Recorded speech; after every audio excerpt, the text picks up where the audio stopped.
Aurélien Bélanger. Aurélien Bélanger. Aurélien Bélanger. Bonjour Aurélien Bélanger. Bonjour. Il a 32 ans, c'est son premier roman et c'est la révélation de la rentrée littéraire.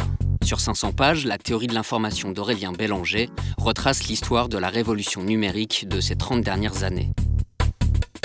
Rencontre au Musée des Arts et Métiers, sous le patronage de ce vieil objet point de départ du roman, le Minitel.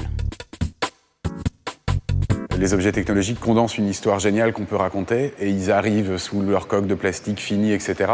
Et en fait, c'est l'histoire d'un grand programme industriel français, c'est l'histoire de technologies de communication qui ont été inventées 50 ans avant, 100 ans avant. C'est l'histoire d'agents économiques plus ou moins libres qui vont dévoyer le terminal pour inventer le Minitel rose, etc.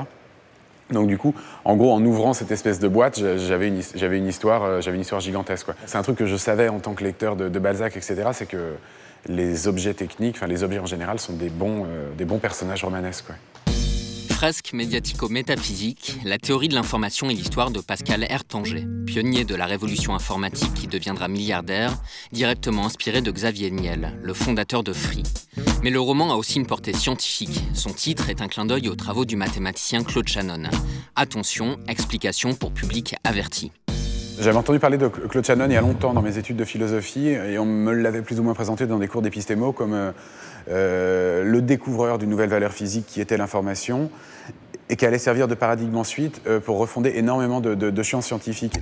Ah oui, parfois Aurélien parle le Bélanger, une langue incompréhensible au-dessous de Bac+8, donc on met sur pause et on retient l'essentiel. Théorie de Shannon égale formulation mathématique de l'information, égale révolution dans le monde scientifique. Et on accélère. La théorie de l'information a complètement changé le monde en 50 ans. Des téléphones portables à Internet, aux communications par satellite. C'est ça, c'est un petit article très simple qui, quand on rentre dedans, ça ouvre sur un champ absolument gigantesque, quoi. Donc moi, ça me fascinait. Il y avait un vrai potentiel romanesque dans ça. Ouais. On l'a compris, Bélanger n'hésite pas à s'attaquer aux grandes questions. Sa théorie, tout est information. Ce qui le motive, décliner cette idée d'un point de vue technologique, sociologique, mais aussi religieux.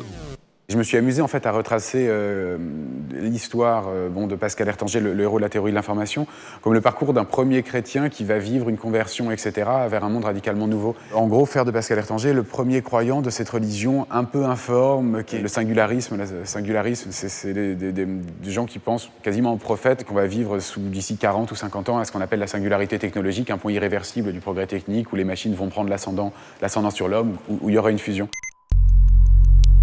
Mais Bélanger reste un écrivain réaliste. Héritier de Michel Houellebecq, sur qui il a même écrit un essai, son roman raconte en creux l'impossibilité des rapports humains.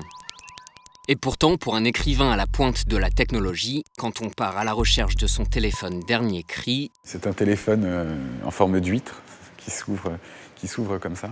Et c'est toute l'ambiguïté de ma position, c'est que... Bon, là, je fais pas grand-chose en ce moment. Mais bon, écrivant des romans, j'ai besoin d'être au maximum de mes capacités intellectuelles. Et j'estime que l'iPhone déporte trop mes capacités intellectuelles vers un objet extérieur. Le mauvais téléphone, objet transhumain, quasiment, quoi.